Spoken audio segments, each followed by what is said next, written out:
Bien, pues vamos ahora, hermanos, así ya de nuevo, José, a leer Éxodo capítulo 20, versículo 14. Es el séptimo mandamiento. Ya llevamos unas cuantas semanas, pero es bueno introducir estos mensajes leyendo pues explícitamente la santa palabra del Señor. Éxodo capítulo 20, versículo 14, dice así la palabra del Señor: no cometerás adulterio. Amén. El texto del séptimo mandamiento, y con el mensaje o el estudio de hoy vamos ya a concluir los estudios que hemos dado de este mandamiento, ¿verdad? Hemos estado considerándolo, como siempre, primeramente por medio de los deberes que nos ordena y también por los pecados que nos prohíbe o nos denuncia. Entonces, esto ahora ya pues vamos a considerar, ya a concluir. Podríamos estar continuando sin duda, pero creo que ya con lo que lo hemos visto suficientemente, y no solamente el mandamiento como tal, su significado, su aplicación, sino también hemos visto pues acerca de nuestro tiempo y pues cómo nuestra sociedad se ha apartado y ha realmente convertido digamos, los pecados de este mandamiento como el pilar, la columna que sostiene esta sociedad y este mundo, este estado de cosas actual, que de la misma manera que se ha implantado en la historia, de la misma manera puede dejar de ser. Y hemos de estar orando para que deje de ser. Debemos de orar para que el mundo, tal como nosotros lo hemos conocido, ¿no?, caiga. Y que esto sea reemplazado por una sociedad en la que Dios sea respetado y sus mandamientos sean observados. Y en particular esto. Hemos de estar, pues, orando. Hemos de nosotros mismos también observarlos, ¿no? Si no lo hacemos nosotros, ¿quién lo va a hacer en lugar de nosotros? Nosotros hemos de ser, pues, ese ejemplo vivo de lo que ha de ser la observancia de este mandamiento, no solamente de una manera formal, superficial, sino de corazón hasta las últimas consecuencias. Hemos estado viendo a lo largo de todas las semanas, ¿no? Hay muchas pistas, hay muchas pues, cosas que podemos hacer, fortalecer las que ya hacemos, implantar algunas otras si no lo hemos hecho. En todo caso, que nuestra vida también se caracterice por justicia y santidad en el cumplimiento del séptimo mandamiento. Y alguien podríamos decir, bueno, pues, ¿qué nos queda todavía por ver? Si lo hemos visto ya casi todo. Pues vamos a ver lo que, ya por último, para concluir, centrándonos en el matrimonio. En el matrimonio. El adulterio, la fornicación, todos los pecados sexuales, por lo tanto, se definen en relación con el matrimonio. El matrimonio es el patrón, ¿verdad?, que define lo que es correcto y lo que no. Lo que es correcto para el matrimonio y lo que es incorrecto fuera del matrimonio. Por eso es tan importante guardar íntegro y fortalecer el matrimonio y establecerlo con fuerza. Porque si se socava el matrimonio, por lo tanto, ya no hay ese patrón que mide. Ya no hay aquello que dice lo que está bien y lo que está mal. Es el matrimonio, por lo tanto, la regla por la que vemos, ¿no?, el adulterio, la fornicación, la inmoralidad sexual, etcétera, etcétera, etcétera. Entonces, lo que nos toca por ver hoy es simplemente, seguimos entonces pues viendo los pecados, ¿no? Hemos visto anteriormente los pecados, y en este pues apartado, por lo tanto, hemos de intentar ver hoy en día No, hemos de intentar ver lo que hoy en día ataca el matrimonio. Lo que hoy en día en esta sociedad que nos ha tocado vivir, pues lo ataca, y si no lo ataca, lo está pues minando, o lo está mermando, o lo está, digamos, desmereciendo, o lo está rebajando, o lo está desacreditando. Entonces, que de una manera u otra se atenta contra el matrimonio. Ya hemos visto entonces la importancia, porque estos pecados se miden en relación al matrimonio. Si esta regla es defectuosa o está caída, no hay entonces ninguna vara, ningún patrón. Es entonces del todo importante mantenerlo. Por lo tanto, hay que tener claro cuáles son los pecados que de una manera u otra atentan contra esta institución divina para el hombre. Por supuesto, para los cristianos. Pero los mandamientos de Dios, los mandamientos del Decálogo, son universales. Son para todos los hombres. Lo que estamos diciendo, por lo tanto, no es solamente algo de moral cristiana. Esto es algo universal. Y esto es algo que, por consiguiente, al estar refrendado, tendría que estar refrendado también por las leyes civiles, como hasta hace unas cuantas generaciones lo ha estado, por otra parte. Entonces vamos a estar pues viéndolo de esta manera, y vamos a ver sobre todo tres grandes cuestiones. Un poco, se puede decir que la primera y el restante, bueno, pues es un poco heterogéneo, tal vez, un poco una miscelánea, ¿no?, que dicen, pero bueno, conviene verlo, porque a lo mejor no se hace la debida atención hoy en día, los cristianos, incluso entre los púlpitos. Por ejemplo, en primer lugar, hemos de hablar de la prostitución. No sé si hasta qué punto se enseña o se predica en contra de la prostitución en este tiempo. O nos volvemos pues muy, digamos, no sé cómo decirlo, ¿no?, que esto nos suena como que no sea del todo apropiado abordarlo en un culto, en el púlpito. Pero es esto algo que está ahí y que es una cosa que mina, socava, atenta contra el matrimonio. Alguien podría decir, no, es algo que ha existido siempre, toda la vida. Algo que ha existido siempre, toda la vida, sí. Ha existido siempre, toda la vida. Pero también ha existido siempre, toda la vida, el robo, y también el asesinato, y también, pues, todo tipo de pecado, ¿verdad? El que haya existido siempre, toda la vida, no dice si está muy bien o si está mal. Y dirán, no, eso también a lo mejor, eso trae cosas, no voy a decir positivas, pero de esta manera, pues, bueno, los hombres tienen, bueno, están más, o son menos peligrosos, se puede decir, ¿no? Si no hubiera esto, los hombres se volverían más peligrosos. Algunas veces se han dicho esto, la justificación que alguna vez se ha dicho de la prostitución. Sí, la prostitución ha sido ancestralmente siempre la manera, entonces, por definición, de tener sexo fuera del matrimonio. Los hombres casados y también los solteros.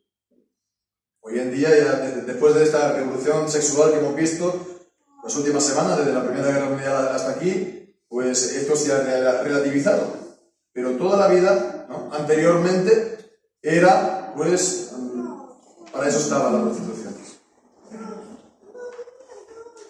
Y por consiguiente, es un atentado directo contra el Señor y su palabra.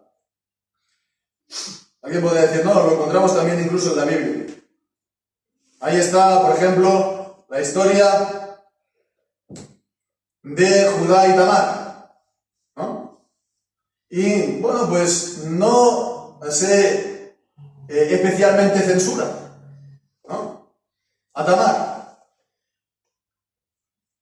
Bueno, sí, iba a ser quemada al fuego, pero porque ella había quedado, pues, embarazada, ¿no?, de Judá. Todo esto está en Génesis capítulo 38, por si lo queréis leer también, ¿no? Ahora no podemos entrar. Pero bueno, también está el ejemplo de Rahab, la ramera. Y sabemos que ella, pues, es un ejemplo también de fe, de alguien que creyó y que, pues, fue salva.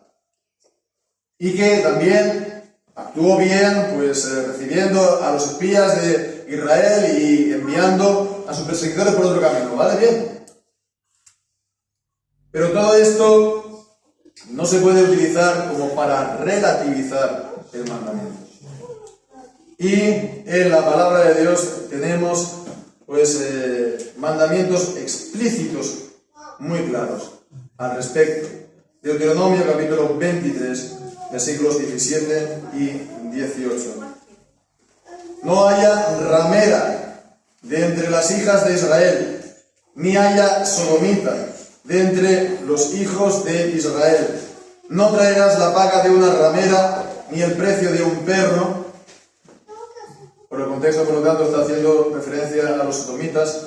A la casa de Jehová tu Dios por ningún voto, porque abominaciones a Jehová tu Dios tanto lo uno como lo otro. Bueno, pues hay que tener en cuenta que la palabra en el original es kadeshá, es la idea de prostitución sagrada, cultica, pero fijémonos que es la misma palabra que leemos en la historia de Judá y Tamar. Entonces, bueno, no es que aquí solamente esto se está refiriendo a la prostitución idolátrica y la otra estuviera permitida, no. Según la ley no tendría que haber esto en Israel, ¿verdad? Y esto está denunciado en los profetas, en Jeremías, por ejemplo, en capítulo 5 y versículo 7, cuando dice: ¿cómo te he de perdonar por esto? Sus hijos me dejaron y juraron por lo que no es Dios. Los sacié y adulteraron, y en casa de rameras se juntaron en compañías. Como caballos bien alimentados, cada cual relinchaba tras la mujer de su prójimo. No había de castigar esto. De una nación como esta no se había de vengar mi alma. Entonces vemos, ¿no?, que en la palabra de Dios, pues, hablábamos, ¿no?, del cristianismo hasta antes de la Primera Guerra Mundial, etcétera, etcétera. Pero fijémonos que en nuestras sociedades se ha tendido a ser mucho más tolerante, ¿verdad?, que la palabra de Dios mismo. Esto se ha dejado pasar, se ha hecho la vista gorda. Y bien, pues nosotros evidentemente nos hemos de guardar mucho de esto. El único que encontramos en el Nuevo Testamento, en Primera de Corintios, ¿verdad?, capítulo 5. También está hablando de esto, ¿no?, de esta posibilidad incluso de los creyentes que acaben de esa manera, lo cual no puede ser nunca, jamás, de ninguna de las maneras.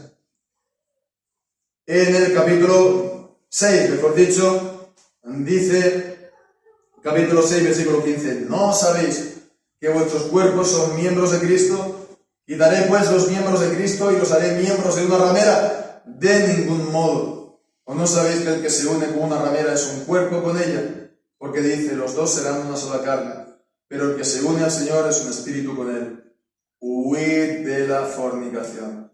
Cualquier otro pecado que el hombre cometa está fuera del cuerpo, pero el que fornica contra su propio cuerpo peca. Entonces esta fornicación, vemos, es algo que no solamente se circunscribe, como sabemos, entonces solamente a la prostitución. Esto que está aquí diciendo y este mal ocurre siempre que hay fornicación, pero es doblemente triste, horroroso de esta manera, ¿no? Incluso pensar en esta posibilidad, ¿no?, de creyentes que acaben así. Si no lo encontrásemos en la Biblia, no lo diríamos.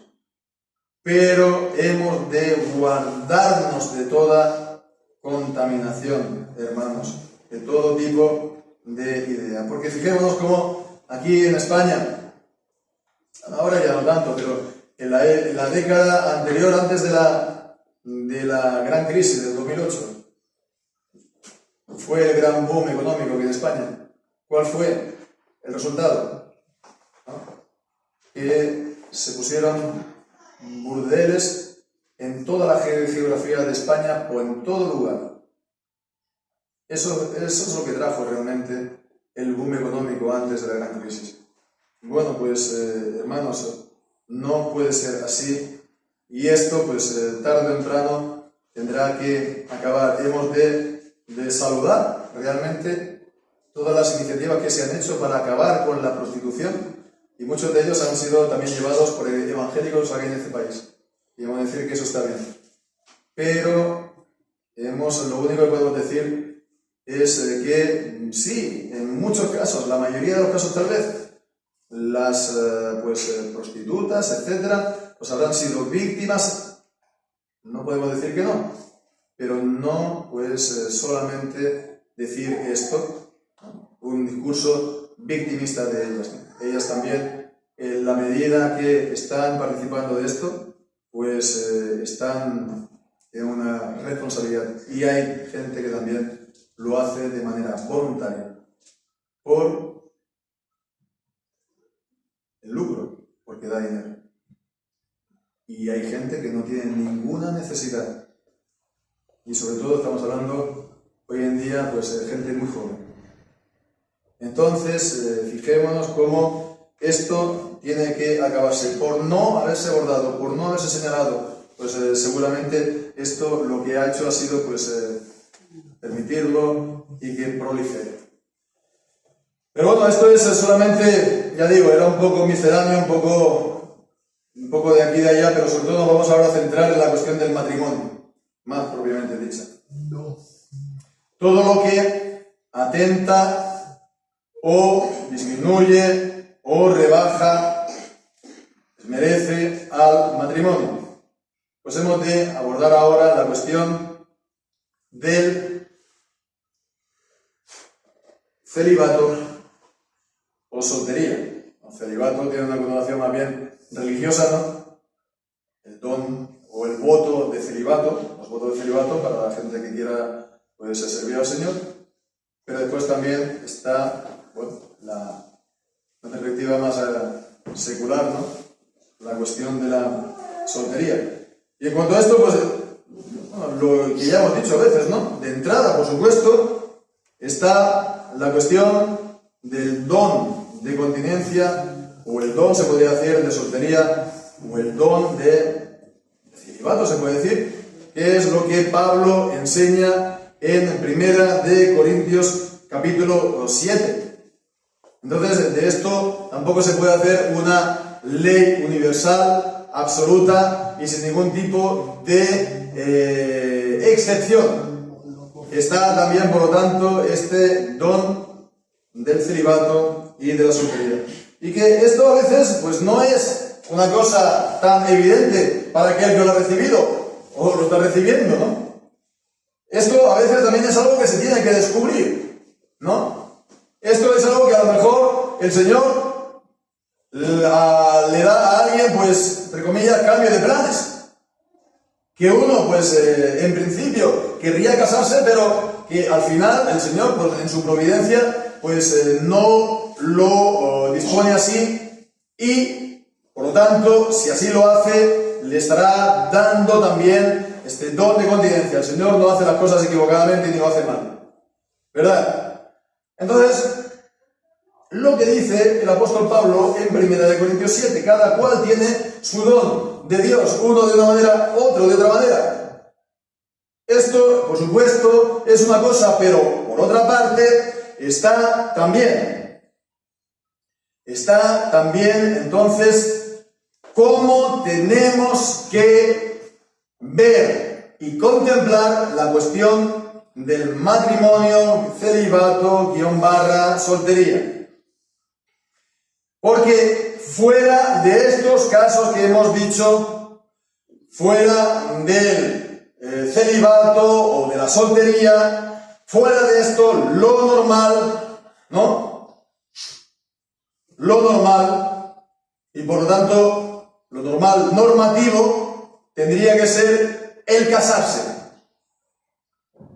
Si uno no tiene ese don de continencia y uno, pues, en su interior lo sabe, si tiene esa necesidad afectiva, etcétera, etcétera, pues uno ha de buscar tener esta idea en mente que se ha de casar.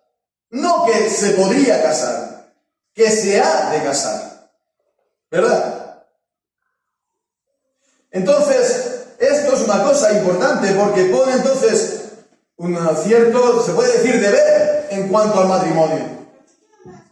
Esto es algo un poco hoy en día fuera de lo normal, ¿no? Fuera, ¿no? Bueno, dice yo que aquí quién me va a obligar a mí a casarme, ¿no? Sería la reacción normal, ¿no? Me caso si quiero, me caso cuando quiero, ¿no? Y si quiero.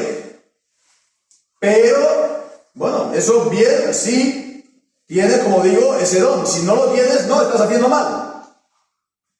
Porque vale más casarse que quemarse. Entonces, si no tienes ese don, te estás quemando. Entonces, has de contemplar esto de esta manera. El matrimonio es algo importante, te lo tienes que plantear como una de tus prioridades en la vida. Una de tus prioridades en la vida. Hemos estado hablando de esto, ¿no? De cómo también esto ha cambiado nuestra sociedad y cómo, pues, se enfoca a los chicos y a las chicas a que tengan todo tipo de prioridades antes del matrimonio. Bueno, por una parte es normal, sobre todo los chicos tienen que, pues, antes de casarse, tener una posición, estabilidad, un trabajo, un ahorro, etcétera, etcétera. Todo eso nadie lo duda, ¿no? Pero la cuestión es hacer de esto, bueno, no ya solamente los chicos, sino también las chicas que estudie, que sean, pues, hasta doctora de no sé qué, exactamente igual que un chico, ¿no? No solamente esto, sino que no solamente la cuestión de los estudios, sino que también pasa, pues, viajes, sino también pasa, pues, todo tipo de gastos, y de todo tipo de vacaciones, y de todo tipo de compras, y de todo tipo de vestidos, y de todo tipo de todo. Pues ahora que ya que trabajo, pues en vez de estar, pues, ahorrando lo que antes hacían los padres, no, ahorra, hijo mío, para que puedas comprarte un piso y casarte, ¿no? Lo que le decía, ¿no? Cuando éramos pequeñitos. Pues, hay muchas cosas más que hacer en el mundo. Me quiero ir entonces, pues yo qué sé, me quiero ir hoy a visitar este año Japón, que nunca he estado, ¿no? Y al día siguiente, pues no sé, en Mozambique. Vivir la vida, disfrutar de la vida antes de casarme. Bueno, pues entonces ya vemos a que eso contraviene grandemente este mandamiento. Porque además de que es una manera un poco frívola de vivir, ¿no? Además de que es entregarse, pues no sé, ¿no? Es una filosofía, yo lo leí en un libro, ¿no? Hace muchos años, ¿no? Es la filosofía del viajo, luego existo, ¿no? Es decir, viajo, por ejemplo, pues eso es lo que me va a dar a mí, pues, algún tipo de sentido a mi vida, ¿no? Bueno, pues, aparte de eso, pues, realmente, si hay esa necesidad por casarse, si uno tiene esa necesidad, incluso física, y de estar con una chica y de estar con un chico, se tiene que casar antes de estar pecando de esa manera. Porque claro, todo esto que estamos diciendo es sobre la base, se comprende que es que, bueno, sí, se propone el matrimonio, pero uno hace vida de casado en este sentido con toda normalidad, lo cual es pecado, como hemos dicho. Bien, pues entonces se tiene que, de esa manera, valorar el matrimonio. Se tiene que alabar el matrimonio. No, cuando todo el mundo se casa, no, ya se le hace la broma, ya se te acabó aquí la buena vida, ¿verdad? Ahora vas a ver tú aquí, ¿no? Y se ríen del casado, ¿no? Bueno, ¿no? Pues, por ejemplo, esto, ¿no? El hacer las bromas, ¿no? El, pues, despreciar la vida de casado. Realmente, por lo tanto, la manera de ver las cosas es ver el matrimonio como un estado honroso y un estado bueno. Y como de las mejores cosas, o la mejor cosa, tal vez, que uno pueda hacer en esta vida, si es con la ayuda y con la bendición de Dios, por supuesto, ¿no? Y hablando de un creyente, pues con otro creyente, y que pues el matrimonio va bien, ¿no? Entonces, realmente es valorarlo de esa manera, no rebajarlo, honrarlo por la actitud de unos y de otros. Y fijémonos que la visión, ¿no?, que se ha tenido dentro del cristianismo ha sido muy influida pues por el catolicismo romano, por el papismo, que el mismo Papa en el año 1000 prohibió casarse a los clérigos, a los que quieren servir a Dios. Te tienes que quedar soltero toda la vida, ¿no? Ordenado por el Papa solamente, es la única, digamos, rama del cristianismo que lo hace. En el año 1000, con lo cual el cristianismo dominado por el Papa tardó 1000 años en implantarlo como ley, como norma, ¿no? Bueno, pues entonces es lo que vemos, esta actitud en contra del matrimonio, que vemos en Primera de Timoteo, ¿verdad? En capítulo 4 y versículo 5.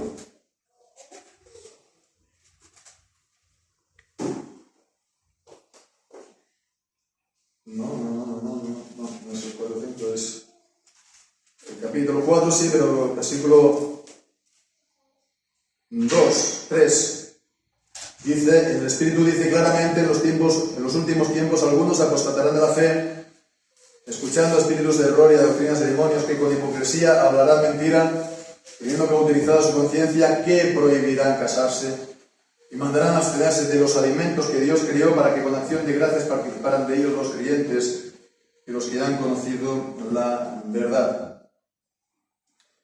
Entonces, la prohibición de casarse, en general, ¿no?, de muchas sectas, también llegó entonces dentro del cristianismo por esta vía del papismo. Y bueno, pues la visión es que es el casarse como algo que no conviene, por lo tanto, a la santidad, ¿no? Uno no puede servir a Dios de esta manera porque al estar casado no es realmente santo. Los realmente santos son los célibes, ¿no?, o los vírgenes. Bueno, pues es un prejuicio que está fuera de la palabra de Dios, y por supuesto que se puede honrar y servir al Señor en el matrimonio, y el matrimonio, fijémonos hasta qué punto es honroso, que sirve para hablar de esa relación entre Cristo y la Iglesia. Efesios capítulo 5. Del hombre, cabeza de la mujer, que ha de amarla e entregarse a sí mismo por ella, de la misma manera que Cristo amó y se entregó a sí mismo por la Iglesia, y la Iglesia pues temer y reverenciar a su marido de la misma manera que la mujer lo haga con su marido, de la misma manera que la Iglesia a Cristo. Entonces el matrimonio, vemos, lleva también una especial santidad. Tiene una especial santidad. Eso no lo puede expresar un cristiano, pues a título individual? Puede ser, por supuesto, plenamente él, pues santo en espíritu, alma y cuerpo. Pero esa relación no se puede hacer con una mujer, ¿no? Sí, como creyente y como miembro de la iglesia. Entonces vemos aquí hay algo especial, una santidad especial dentro del matrimonio. Y hemos de mirarlo así. Hemos de mirar también entonces el matrimonio como un semillero de santidad, ¿no? Un invernadero de santidad. Es un hogar de santidad. Bien, pues esto es una cosa importante. Hemos hablado, por lo tanto, de la cuestión del celibato, de la cuestión de la demora del matrimonio, de la rebaja del matrimonio, incluso pues con, digamos, se puede decir, con pretextos religiosos, ¿no? Pero ahora vamos ya a la tercera y última cuestión, que es la cuestión, tal vez hoy en día, seguramente la más necesaria, urgente, o no sé, es la más grave en todo caso, que es la cuestión del divorcio. Yo no sé cuáles son las estadísticas, ¿no?, de divorcio hoy en día, pero bueno, creo que están por todos nuestros países occidentales rondando el 50% de los matrimonios, ¿no? Lo cual es una brutalidad, ¿no? Fijémonos que en nuestras sociedades el divorcio se ha convertido en una manera de poder tener poligamia. Pues sabemos que en las religiones humanas, ¿no?, pues tienen pues, la posibilidad, ¿no?, de tener distintas mujeres al mismo tiempo. Y dentro del cristianismo, evidentemente, por nuestra moral, los mandamientos de la Biblia, ¿no?, mandamientos del Decálogo, que estamos explicando, no tenemos esa posibilidad de estar fuera. Pues entonces no puedes tener muchas mujeres o unas cuantas mujeres al mismo tiempo, pues de esa manera puedes tener distintas mujeres pero de manera sucesiva. Entonces es una poligamia sucesiva, ¿no? Y entonces pues se plantea eso incluso, bueno, una mujer para cada periodo de tu vida. Los primeros años de casado, normalmente va por décadas eso, ¿no? La década de los 30, de los 40, de los 50, ¿no? Y después ya, a lo mejor en los 60, ¿no?, o te plantas con la última o incluso ya una para la vejez, ¿no? Esto es algo que yo no sé si para ustedes es lo mismo, pero para nosotros, cuando yo era crío, muy crío en particular, lo veíamos muy lejano y lo veíamos muy fuera de nosotros. Lo veíamos eso del mundo anglosajón, sobre todo de Estados Unidos, ¿no? Y lo veíamos que eso era de lo propio de las clases altas, es decir, de los actores o de los escritores, de los artistas, etcétera, ¿no? Entonces era ese grupo de gente y decía, pero ¿cómo puede ser que un hombre haya estado casado 6 veces? No tiene sentido eso, ¿no? Bueno, pues ahora es lo que tenemos en todas partes, ¿no? Porque eso ha traspasado. Esto es como una cascada, ¿no? Se le llama la cascada social, en realidad, este concepto. Este tipo de cosas, pues, comienza en la parte de arriba de la sociedad y entonces es por quita gente, quita cosas, ¿no? Y después eso va bajando. Esto es como los tatuajes, ¿no? Al principio saldría un muñequín de estos, un modelo, una modela, pues ahí que se pone su firma, ¿no?, para quedar bien, ¿no? Y ahora pues eso va bajando y va todo el mundo tatuado con toda la cara que parece un mara, ¿no? Porque eso es lo propio de ir bajando. Y entonces la cosa se vuelve cada vez peor, ¿no? Y entonces lo que era lo propio de los actores de Hollywood, etcétera, porque claro, eran los que lo podían mantener, ¿no? Que pueden, después del divorcio, mantener a 3 o 4 mujeres y los 4 hijos que han tenido con cada una. Bueno, pues entonces eso es lo que va pasando. Y por nuestra necedad, ¿no?, digo en general, ¿no?, por la necedad de la gente, entonces lo imitas, porque la gente que va bien, la gente que realmente es importante, lo hace. Y entonces nosotros lo hacemos también.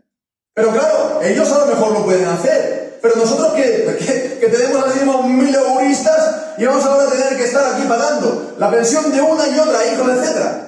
¿Eso qué es? Eso es, bueno, aparte de que es un drama, es la ruina. No tiene ningún tipo de sentido. Pero eso es lo que ha ocurrido.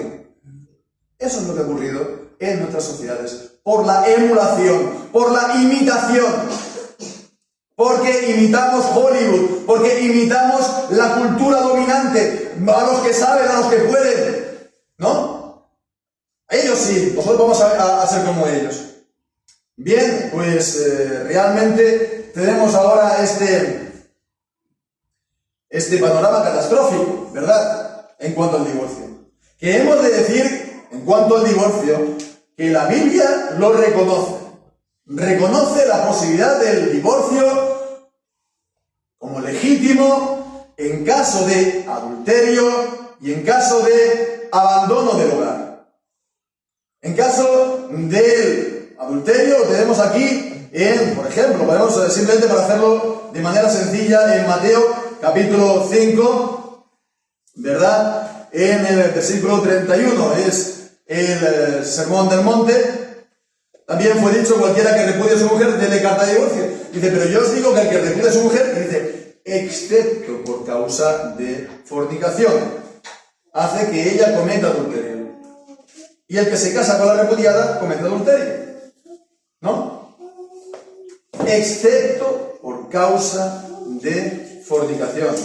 Por lo tanto, si se repudia a una mujer o también a un marido por causa de fornicación, adulterio, pues es legítimo en ese caso, y si él pues se vuelve a casar, no será adulterio. La adúltera en todo caso, o el adúltero será en todo caso la parte culpable del primer matrimonio, pero la parte inocente pues tiene, digamos, ese, derecho, se puede decir, reconocido en la Biblia. En 1 Corintios capítulo 7 también lo sabemos en cuanto al abandono del hogar.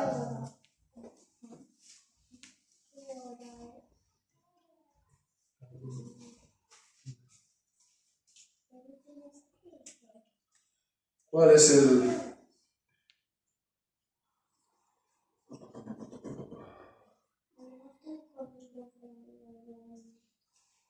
Sí, es en el capítulo 7, en el versículo 15, dice, si el incrédulo se separa, sepárese, no está el hermano o la hermana sujetos a servidumbre en semejante caso, sino que a paz nos llamó el Señor. El estar sujeto a servidumbre es lo que dice Pablo en Romanos 7, los primeros versículos, de que la mujer está pues ligada a su marido mientras éste vive, de manera que si se uniere con otro hombre será llamada adúltera, ¿no? O adúltero en este caso. Entonces, bueno, pues si el cónyuge abandona al marido o a la mujer, desaparece, nunca más se le vio, ¿qué tiene que hacer la primera persona, ¿no?, que ha sido abandonada? Pues también, bueno, ya aquella persona que abandonó ha faltado completamente a su voto, a los votos del matrimonio, los ha roto, los ha quebrantado. Por lo tanto, tiene derecho a poder, pues, casarse, con que se reconozca públicamente que esa mujer le ha sido infiel, o esa mujer o ese hombre ha abandonado el hogar, y por lo tanto tiene derecho a poder casarse con otra persona, como si la otra persona hubiera muerto. ¿Verdad? Ya no existe, ya no cuenta. Bueno, son los dos únicos casos. Son los dos únicos casos. El, divorcio no se tiene que universalizar para cualquier otro tipo de cosa, porque es lo que decía Jesús en el Sermón del Monte, ¿no? Excepto por causa de matrimonio. Por causa de adulterio, ¿no? No es entonces por desavenencia no es porque nos llevamos mal, no es porque ya he dejado de quererla, ya es porque no nos comunicamos, ya es como la canción que decía, es por el tedio, ¿no? Es por el aburrimiento, ¿no? No es eso.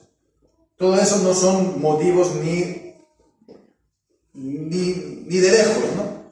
Para romper un matrimonio. Ahora bien, en esos dos casos aparte, pues está reconocido. Bien. Pues el problema entonces es que como sabemos, se ha generalizado por todas partes. Ya no es solamente que exista el divorcio, ¿no? Desde la perspectiva un poco católica romana no tendría que existir de ninguna de las maneras, ¿no? Lo cual tampoco es bíblico.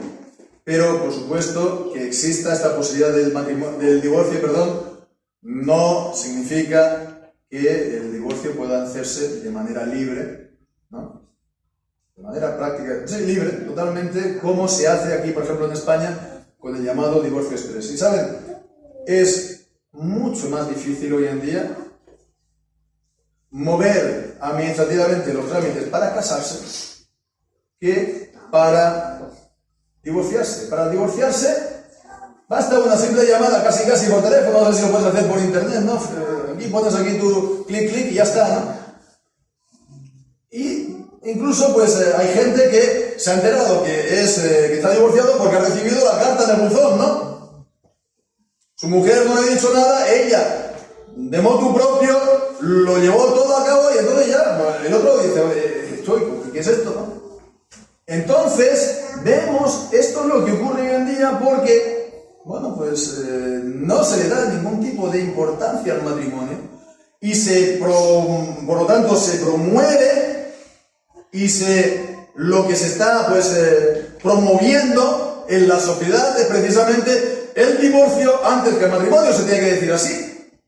Si la administración da más facilidad a que te divorcies, a que te cases, quiere decir que la administración, por cualquier razón que sea, prefiere que la gente se divorcie antes que se case. Porque si quiere realmente que se case, va a hacer todo lo posible para que se casen fácilmente, para que tengan su hogar, para que promover, digamos, las condiciones, para que vaya bien incluso en la sociedad, el discurso, en los medios de comunicación, en las escuelas, lo enseñaría todo de manera distinta. Y ellos tienen la potestad para hacerlo. Si no lo hacen es porque no quieren. Porque no quieren. Bueno, pues entonces fijémonos, ¿no? Que una cosa es, pues, que pueda existir esta posibilidad y otra cosa es, bueno, la vía libre increíble que se ha introducido en la sociedad. Entonces esto significa que en la sociedad no se tendría que permitir cualquier tipo de divorcio.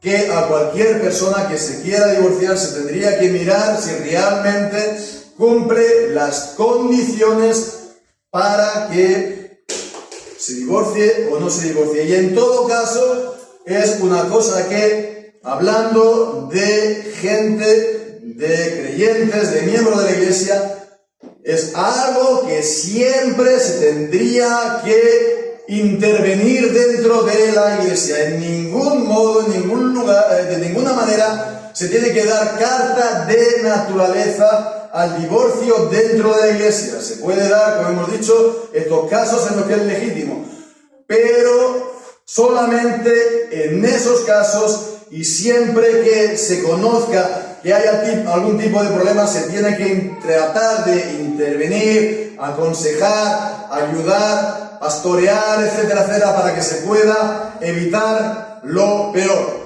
Si no es posible, será ya la última opción. Pero esa es la responsabilidad sí, de los creyentes y la iglesia. Entonces es una cosa importante a tener en cuenta. Y bien, pues por hacer, poner todos los puntos sobre las íes y para decir todas las cosas que se tengan que decir, aunque pueda decir que eso no nos venga a nosotros de primera mano, pero hemos también, como protestantes, de decir y llegar a decir, por ejemplo, acerca del matrimonio-divorcio que dio lugar al protestantismo, al menos en Inglaterra, no en general, porque la reforma ya estaba lanzada en Alemania, en Suiza, etcétera, etcétera. Pero ¿cómo llegó a Inglaterra el protestantismo? Por medio de Enrique VIII. ¿Sabéis un poco la historia? ¿No? A lo mejor antiguamente lo enseñarían más en la escuela por aquello de que la esposa de Enrique VIII era Catalina de Aragón, era española, era los hijos de, bueno, creo que de Fernando y de Isabel, ¿no? Creo yo. Y bueno, pues entonces realmente es una cuestión muy interesante porque también trata con cosas que hemos visto en los anteriores mensajes, ¿no? Porque Catalina de Aragón primeramente fue casada, se casó cuando tenía creo que 15 años y él 16 años, con el hermano de Enrique VIII. Y el hermano de Enrique VIII murió. Y entonces, por aquello de seguir con la alianza con España, de Inglaterra con España, pues el rey, el padre de Enrique VIII, pues quiso que su hijo se casara con ella.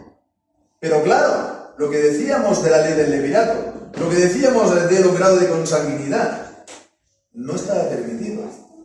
Porque se consideraba en aquellos tiempos, correctamente, que ese grado de los matrimonios, de ese grado de consanguinidad, ¿no?